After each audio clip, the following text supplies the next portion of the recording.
All Hi, right. Hello, everyone.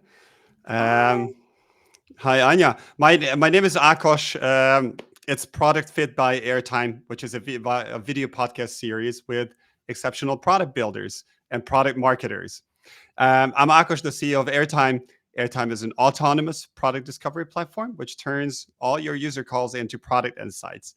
And today, my guest is Anya Razina, Director of Product Marketing at Restream. And Anya is a walking treasure chest of anything that you can do with live videos as a product managers to get your users and potential users excited about your product. So this is why I invited her, and I'm very happy, Anya, that you accepted my invitation.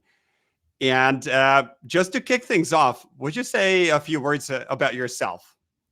Yes, absolutely. First of all, it's a pleasure to be here. I am a huge, passionate fan of product builders, founders, and like product oriented and product like companies. So it was a pleasure and an honor to be invited and to be here. So I'm excited to have a super fun podcast conversation today.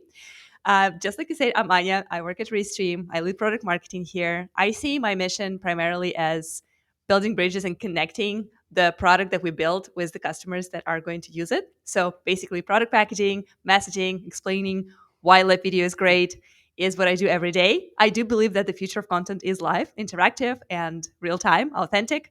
So that's why we're doing this. Prior to Restream, I had some experience in video journalism. I also started my career in tech with Expedia, so travel tech. And right now, I am basically at Restream for the past 6 years. I had an interesting journey starting as general marketer, like a generalist, and then moving into product owner. So I was actually building certain products and Mhm. features that we're using today. And then I transitioned back into product marketing, basically marrying those two worlds that I was really passionate about, which was marketing, talking to users, and packaging products and building, which is what product teams do. So that's my story in a nutshell. It sounds like a perfect synergy. And let's just jump in the deep water straight away. So the theme today is live videos, and you mentioned also that this is the future, right? What is the past? The past is what I've been doing. Is that whenever there's an interesting release coming up, I try to formulate an interesting email, maybe a catchy subject line. Maybe I go and ask ChatGPT to pimp it up a little bit for me. But thinking about the future, what are some prime use cases that you see when product teams can use live videos beyond like announcing new features? Yeah, it's really interesting that even a lot of like old ways, so-called old ways to announce and market products are not necessarily obsolete just yet. I do believe that the future of content is live, but it definitely is in synergy with other ways and other kind of like traditional methods of marketing and communicating with users. So I'm not definitely not in the camp of people who are saying that email is dead or blog or landing pages. Like all of those things are great, but I do believe that the power of live video is that it is still not quite the red ocean. Like if you think about it, not that many product companies and product teams are utilizing live video. So it's a really unique opportunity right now to stand out. And in when it comes to use cases, like specific examples of what you can do with live video as a product manager or product team, number one is you nailed it. It's of course product announcements, and we will look at some examples further on today how this could look. But yes, if you have a new feature and new product or something really new, a new update to your to what you're building, there's so many ways to tell people about it, right? And if people don't know about it, they will never use it. So you'll never discover if that's a good thing or bad thing that you build. So email traditionally is one of those ways. You can also make a landing page. You can create some videos and actually post them. You can run some ads. There are very, very different ways how you can kind of educate the world about it. But live video announcements are super exciting. And one of the great examples of that historically is Apple. They release all their new products with like big deal events and they're live, even though they're actually pre-recorded live. But we can dive into that later. But the idea is that people are expecting this announcement, and there is suspense, there is FOMO. If I miss it, if I'm not going to be the first one to learn about it, I'm going to be missing something out. So there's definitely a lot of opportunity to leverage kind of like basic human psychology when you do announcements in real time. Other examples include product demos and walkthroughs. Hmm. It's a lot easier to teach people how to use your product when you have a lot more time than just 30 seconds for a TikTok video, right? Like when you actually get them engaged and you can show them all the steps, and you can also take questions in real time. So that's your feedback loop right there. And we can also dive into that deeper of like why exactly it's super valuable to see what kind of questions people are asking during your demos and Q&As.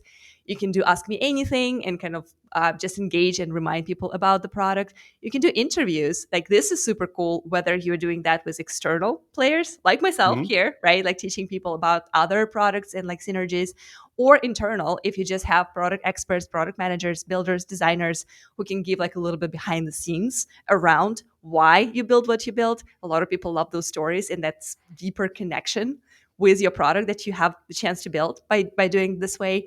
And of course, there's a few other kind of like more rare examples. Internal communication, live videos are great for that, more engaging and exciting than just some kind of Slack exchanges. You could do in-person things like conferences. If you're doing some product events and conferences, streaming them live is pretty exciting and interesting. But I would say my favorite three are big launches, so product announcements and updates, product demos and Q&As when you teach people how to use a product, and interviews, industry expertise, behind the scenes, all that good stuff. So those would be my three top picks of how product teams can use Top live. picks. Yeah. Amazing. I'm I'm curious because you mentioned pre-recorded demos and then or pre-recorded announcements and live announcements. What is it about live sessions that makes it, I guess, more exciting than anything pre-recorded in your experience? Because you must have done a number of them for yourself or for your clients. Yeah, it's a great question. And it's a little bit twofold here because, on one hand, you can just record and upload a video, right? And there are definitive benefits of live video versus just uploads that I will kind of get into detail in just a minute. And there is another thing which is pre-recorded live, which is kind of like, I know it sounds like complete meta or like some confusing language tongue twister, but it is a real thing. When you can pre-record a video, you can polish it, you can edit it, and then you can stream it as a live video. And we can also touch on the benefits of that because I think it's a very interesting way to approach live streaming, especially if you're new to that, and especially if you have high stakes events. But let's start with the difference between something that you just upload and live streaming.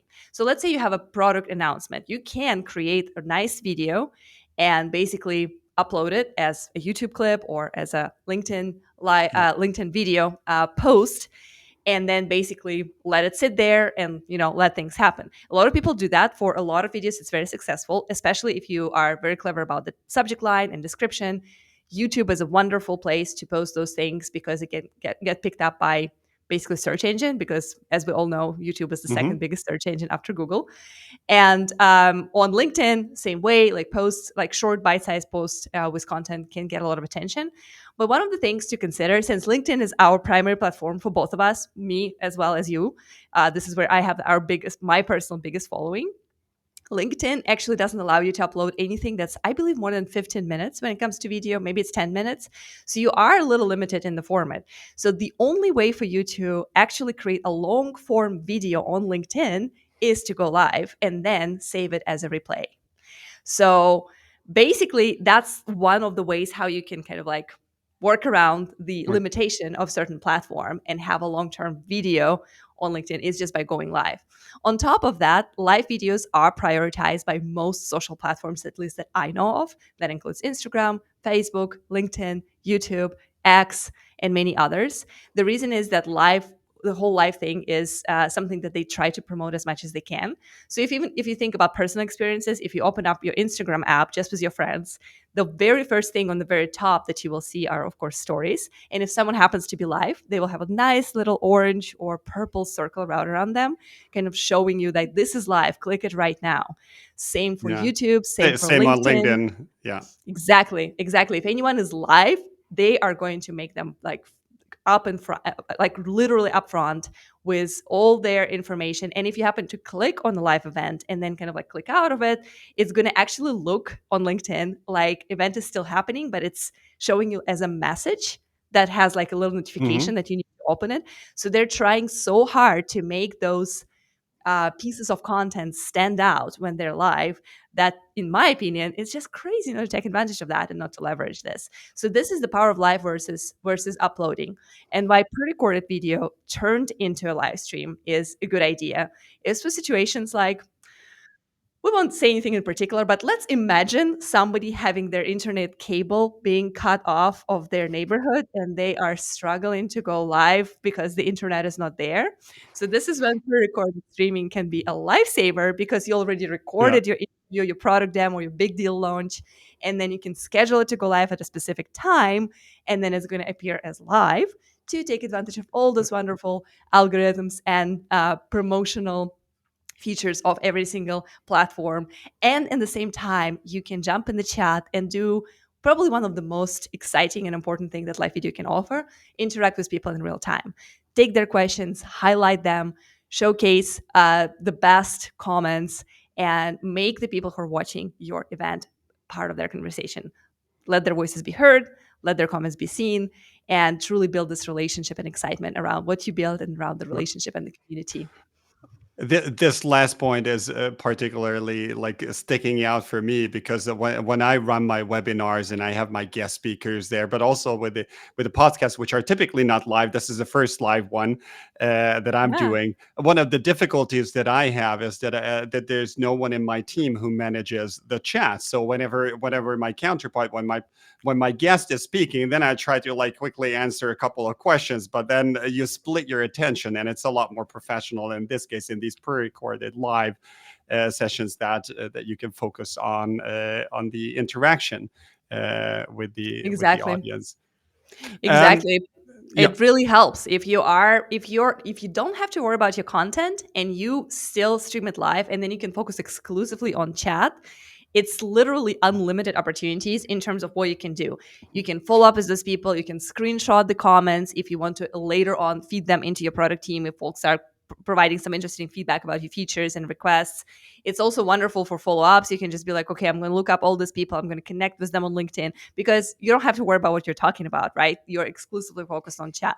So that's definitely my yeah. personal hack when it comes to pre-recorded streams. Got that. Let's zoom in on, because there are so many use cases, and we could get lost in this maze of opportunities out there. Yeah. So let's focus on new feature announcements as a prime use case for live videos for product managers. And what I'm interested in is if you can have any kind of quantification of the benefits. If I do product a feature announcement through live versus old fashioned, and I leave it to you to pick the alternatives. How can you measure, and what should you measure uh, to see that live announcements are more impactful, more engaging? Yeah, absolutely. So there are a few ways how you can approach this, and if you don't mind, I'm just going to share my screen because I have one like kind of interesting example of a live video announcement, so to say, like right here. And I'm not going to play the whole thing, but just to give a little bit of context to people, this is a big announcement of Intercom. It is the company that allows you to. It's like basically like a support chat and help center. Um, Alternative for Zendesk, and there are a few others like that. So what they did here is they announced their AI driven so-called Copilot. It's a product that allows customer success and customer support teams to use AI to like quickly find information and communicate with Mm, support tickets and requests. So what they chose to do here is they created this video. It's completely pre-recorded, as you can see. It's like super professionally made, and they had like some cool overlays of how the product will look. It looks very Apple-ish to me personally, which is a good thing because they are taking something that that's proven and successfully working for one of the biggest companies in the world, and they're just kind of like making it their own. What's really interesting here is if we zoom in, we are looking at 5,700 attendees of this event. So those are folks that showed up live. And if you're running your events on LinkedIn, it's very easy to find out who they are. You just click on this and then connect, connect, connect. or send a message. Yes, it's a little bit of a manual work, but this is completely different level of following up with people who were interested in this announcement than just sending a cold email, right? Like you can connect with them and say, Yeah. hey, I'm Akos. I ran this event. I'm so happy you attended. Do you have any questions? Do you want to join the wait list? Millions of other ways to approach the CTA. So this is kind of like one of the ways to do it. Of course, on top of that, what I would track as product marketer is, did my feature adoption go up? All of us love this little dashboards where we see how many users on average engage with the feature or product. So I'm going to look for this like little shark fin around the time when I send that live stream, and a little bit after, because live streams fortunately have a little bit of a tail end. Some people will not make it live; they will come back and watch a replay. So that's another place for me to look at to look for the success of the feature launch. And if we're talking about some other alternative use cases, such as product demos, I like to also look at the number of support tickets. Did we see the decrease in people coming to support and saying, what the hell, Aikosh, I don't understand how to use this thing in Airtime? If that went down after Yeah. your product demo being live, that's also a good indicator that people are understanding the product more and hopefully falling in love with it. So that's how I would track the results of those things. Social specific numbers on and social platforms, um, just overall growth of feature use or adoption, and the number of support tickets that are coming in with questions of WTF, I don't get this. Yeah, I have a personal experience, and I wanted to ask your opinion on this. Yeah. And the personal experience is about how much easier it is to engage with prospects or with people through LinkedIn. And one of the things I did in the past, I sent a lot of like cold emails or email, even like email based communication. And also with the Airtime users, if somebody signs up, I typically send them a welcome message. And the response rate is, let's call it moderate. But when I go on LinkedIn and I add people, I connect with them, and I just send a short message saying who I am and what I'm doing, the response rate is on in my little micro world a lot higher. And I wanted to ask you this: am I an isolated edge case, or is it a general trend that we seem to be developing email blindness and more receptive to messages on social media? It is definitely a trend, and this is exactly what I'm seeing at Restream for the past 6 years. And this is exactly what a lot of our customers are also reporting. And this is the power of live video, right? Because it goes live on social, where people, just by the nature of social networks, have a lot more context. They can see who you are, they can see your picture, they can see your specific title, they can see the link to your company. You in particular, Aikash, as far as I remember, have like a super cool like little video right on your LinkedIn when you say, hi, my name is Aikash and I have this company and it's doing this thing, and if you're looking for a solution for this problem, you should check out my website. Like it's impossible to deliver this kind of message through email, right? I mean, yes, you can send a video, True. but then you have to basically expect people to open that email and then click on the video and then watch the video. But people, just like basic human psychology, people are interested in other people. And I'm sure you experience that personally as well, when you have a bunch of people trying to connect with you on LinkedIn. Even if you're not necessarily like looking for something in particular, you're still just curious. You'll click on their profiles, you'll look at them and see what they're up Yeah. to. So that's just leveraging something that, marketing is all psychology. That's my personal theory. That's what I preach all the time. Yeah, it just like psychologically it makes sense. So connecting with people on social network, when you can provide a lot more context and you can frame your message and visualize it a lot better, is the way to go if you want better results and higher conversion rates. Cool. On this note, though, I hear all the advantages of live videos, and I'm doing one right now, so I'm definitely yeah, I don't need to be convinced. At the same time, it's not yet commonly adopted. At least this is what my impression from my social bubble. It's not something that I see across the board, everybody doing, but it's more the exception today. Why do you think, are we in the infancy of this and in the very early stages, or are there other adoption hurdles that companies face? Yeah, I think there's definitely kind of like a natural learning curve. Let's face it, launching features is hard. Building products is hard. Like anything that we do every day for an average person on planet Earth is extremely difficult thing. Like we are inventing new things that didn't exist. We're coding things out of air and like making products work and making people accomplish things that they were not able to accomplish before. So same with live video. There's definitely a little bit of this like, okay, I got to figure this out. I have to learn how to do it. I have to have some basic equipment. I have to have that internet cable working, right? I have to have some kind of a camera and some kind of a microphone so people can hear and see what I'm trying to show them. So there is a little bit of an entry barrier for an average person. It's getting lower and lower every day as the technology spreads, as cameras on just our phones and our laptops are getting better and better. So as you can see here, I'm using a DSLR camera because I work for a live streaming company, but eventually that doesn't, I believe it's not going to be a barrier for a lot of people, and they can just connect their phone and their iPhone cameras are going to just do a great job right there. So a lot of that is a perception thing too. We have a lot of ideas about what we're good at and what we're bad at. Most people think that they look bad on camera. Most people think that they sound horrible if you play their own voice recording back to them. So there's a little bit of this like, oh, I'm going to get lost. I don't know what I'm going to say. No one cares about what I hear, what I have to say here.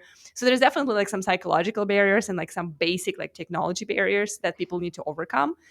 And I do see massive growth of live video, especially since pandemic. This was accelerated big time. Hmm. So at least some silver lining from what happened with that global crisis.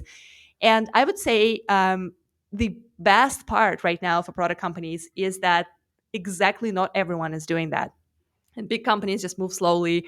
And at Restream here, every day we get leads from companies like Salesforce, like Gartner, like Cisco, like giant corporations who are just kind of figuring out that in order to be relevant, they need to have a little business live show around their product Yeah. so they can kind of like rally up the community around what they're building. But it is a process. And the huge, massive benefit for smaller companies, for startups, or early stage technology companies and products right now is that they can be in this non-red ocean. They can stand out because they have a live show around their product, around their team, around their mission and vision, right? So whatever they choose to build the event around.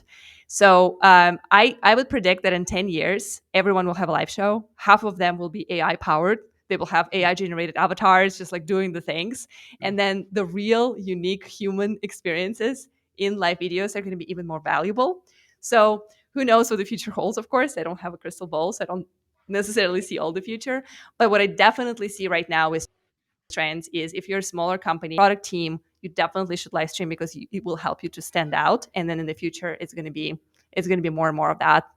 And probably not all of that will be human. So brace yourself, buckle up. Wow, wow, wow, wow, wow. That's a very inspiring perspective, to be honest, because it's changed. A lot of things are changing, and it's not that difficult to be at the forefront. One thing that I can confirm from my own experience is that in the past, listening to my own voice was awkward, but since I've been doing the webinars and I'm doing the post editing and I'm making highlight reels, so I'm just forced to listen to myself sometimes, and I've gotten used to it. It's not awkward any longer. Yeah. So I can definitely second this point. It takes a minute, but then eventually once you are there, it's just so much, yeah, it's so much easier to be okay with that. But yeah, it's a process. Like I mean, I totally agree that people in general are like, oh my God, this is this is hard to go live for the first time. But yeah, it can happen. Yeah, yeah, yeah, yeah. Anya, I have I don't know if did you bring any other examples that could be inspiring that we could show our guests. If not, I have another topic I can bring for ourselves. Yeah, I was actually just right now making some screenshots of our pages of how we appear on Yeah. LinkedIn, both my page and your page, because we actually paired our accounts. So this is rebroadcasted to me as your guest, as well as on Airtime page. And I was just kind of like making some screenshots that I will send over to you later because it's really so cool to see. Actually, let me see if it makes sense to just share my screen and show the rest of the team here what we're talking about. So this is Airtime page right now, right? So you see how we basically turned this into our own mini TV channel. And we're basically just anyone who goes to the page right now will see this happening in real time. And how cool is that? Right. And the same thing will happen if we just go to my page. See, like this is just me. And it's also like a mini TV channel where we'll talk about Wow. what's happening right now. So if you happen to have like a bigger panel of guests, all of them could be amplifying your message in this way. And I think this is just so empowering. One of the empowering things about live video, and especially platforms like LinkedIn, is that your whole professional audience could all of a sudden become part of your own broadcasting network where you're sharing your insights and thoughts and opinions. So that's just another thing that I wanted to show to folks because uh, just in case if that's new to some people, because based on your wow, it did seem like it Yeah, is yeah, yeah. No, relatively it's new it's to you. staggering. I should be asking questions, but I'm still speechless. So let me fill the void with a question from Maria. I saw her Yeah, comment and question in the chat, and yeah, she's saying that she feels scared when releasing an MVP because people get super hyped about it, and then you have a more refined product, and then you let people know again, and the hype is a little bit gone. And the way I paraphrase her question to myself is that the gunpowder that you have. Um, what is your experience with using LinkedIn Live and these announcements regularly for various stages of the product development? yeah. It's a great question, Maria. Thank you so much for sharing. Also, if you click on this question, we can actually show it. It's kind of a big question, so I don't think it's going to like show Oh, the whole thing. Like we wow, could wow. potentially. Yeah, yeah. There we I go. love your reactions. This is my favorite. So this is Ah, like this is brilliant. But yeah, so I agree with you, Maria, that like if you are trying to make a super hype event out of every little thing, like, oh, we increase like this, like we moved our logos like a few pixels on the web page. Wow, big event. That's probably not like that's going to create some fatigue. So you definitely need to be somewhat thoughtful in terms of what is a live announcement worthy.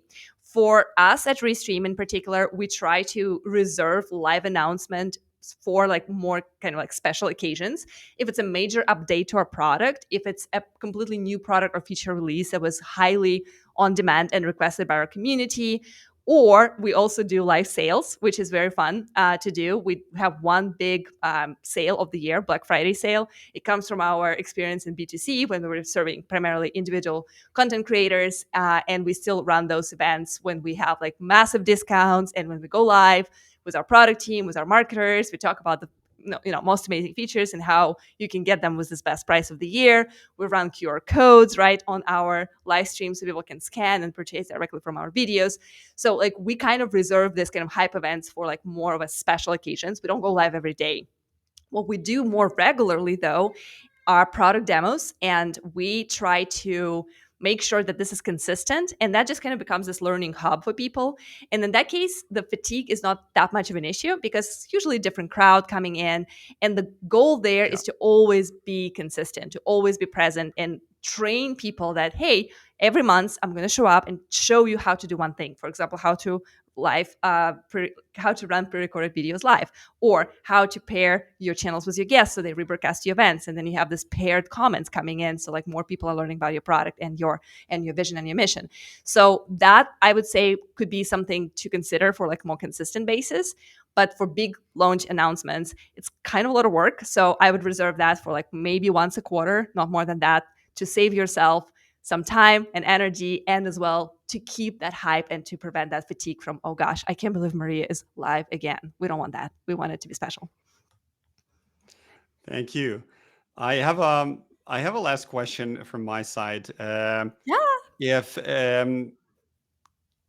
if you want to get started, let's say you haven't done any live videos yet, we went through the psychological barrier and other hurdles. But is there like a step by step guide, some sort of like a self serve manual that you can share with the audience, like how to overcome your fears and how to how to try it and how to get started?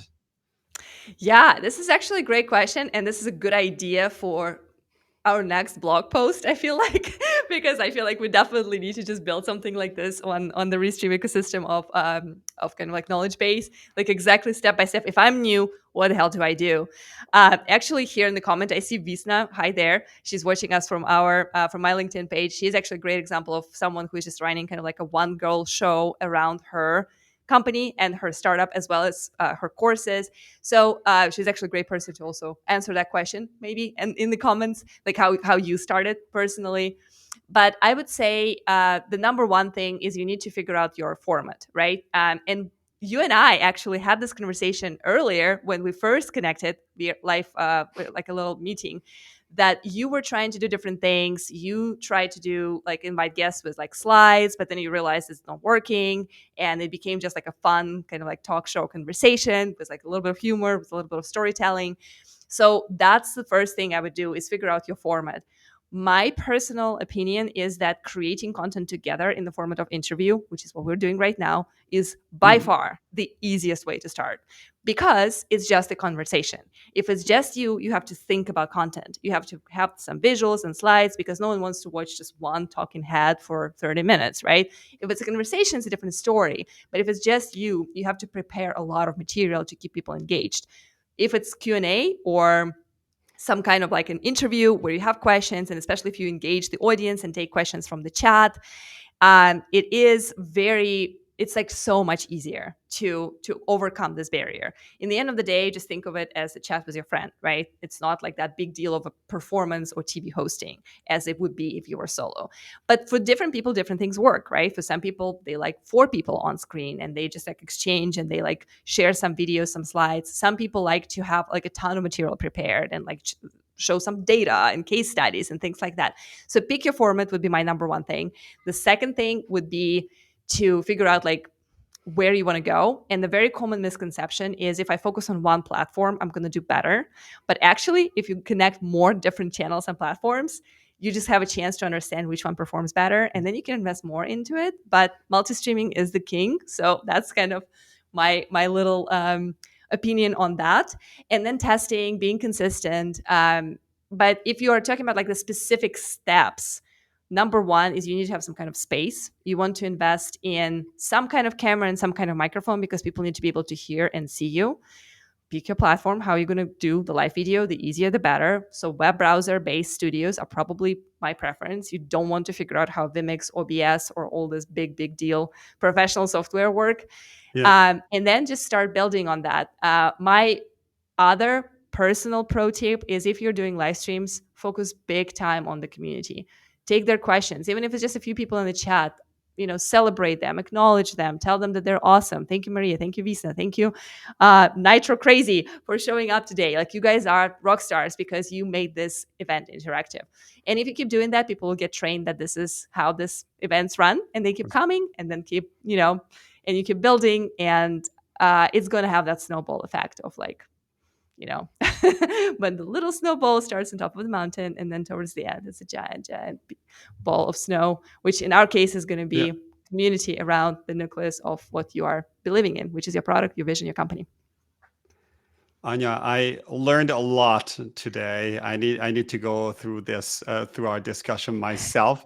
I think I'm sure our audience learned a lot as well. I'm really grateful for you to be sharing all your like knowledge, examples, use cases. Multi-streaming is king, or multi-platform, multi-channel streaming is king. Thank you for shattering that myth. That I also thought, okay, I just focus on LinkedIn because then I'll do better. Um, it's been an amazing discussion. With that, I'd like to conclude our chat today, and I hope to see you around. You just gave me a bunch of other topics that I'd love to discuss with you in the future. Yes, absolutely. Great vibes. I really enjoyed this. Thanks everyone for showing up again. And thanks for inviting me. I would be happy to be back. And yeah, cheers everyone. Keep building. Go live. Thanks, everyone. Thanks for being active. Thanks for the questions, particularly. And everybody, have a nice day or evening. Take care.